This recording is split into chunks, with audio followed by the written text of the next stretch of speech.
வயநாடு பகுதியில் ஏற்பட்ட நிலச்சரிவில் சிக்கி 380க்கும் மேற்பட்டோர் உயிரிழந்தனர். காணாமல் போன 200 பேரை தேடும் பணி நடைபெற்று வருகிறது.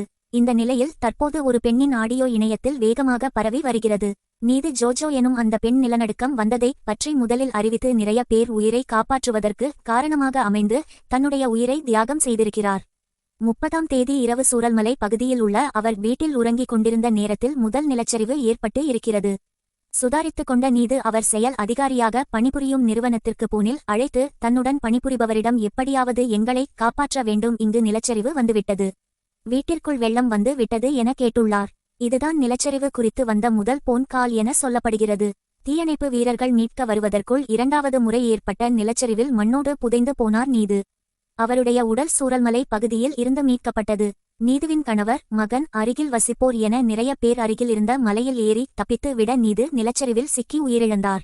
அவருடைய போன் கால் ஆடியோவை பலரும் பகிர்ந்து வருகின்றனர்.